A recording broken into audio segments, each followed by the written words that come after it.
Okay, so you should have your copies of your design that you cut apart. Now, yours are going to be larger than mine. Your eyes are not playing tricks on you. I made little miniature ones so that it's easier for all of this to actually fit on camera for me to demonstrate this to you, because these pieces are going to get big. It's going to basically be like you really are designing your own gift wrap or wallpaper. So I have little mini pieces just for ease of demonstrating to you.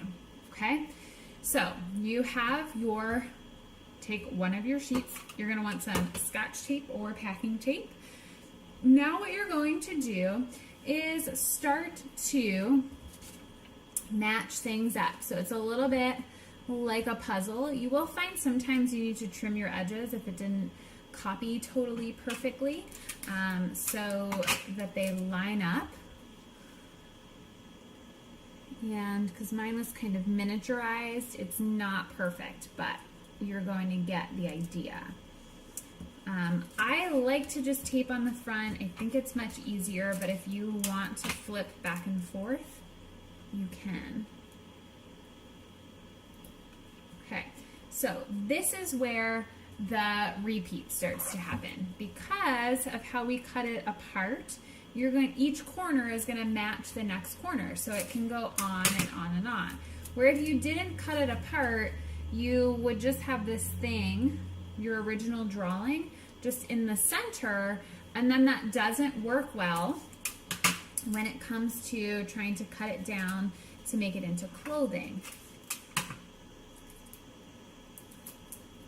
So, yes, there is a digital way of doing this, which you can learn about as well, but it's a little bit easier to understand in a paper version, and you can do some really fun things with these pieces.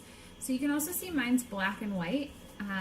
You can print this on other colored paper if you wanted to, and that would have your background be a different color. I've had students do it in black and white, and then they actually color it in, so it's kind of like a giant coloring book sheet, which can look really cool because then it has that hand element to it. Obviously, that takes a little bit of time to do, so it's going to have to be something that you think about as you consider. So once you get the hang of this, you can really make your repeat pattern go on and on and on for as long as you want to. I will show you some larger pieces later and some different options of things that you might want to do with your repeat design.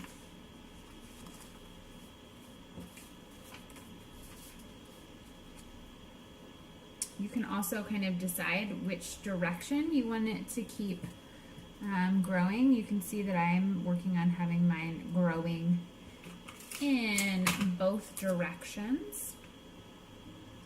Thinking back to the very beginning when I showed you the Spoonflower site, so if you really wanted to explore with Spoonflower, you could just take your one repeat design pattern that you created and upload that onto Spoonflower, and then play with your different options, and you could get that digitally printed onto fabric,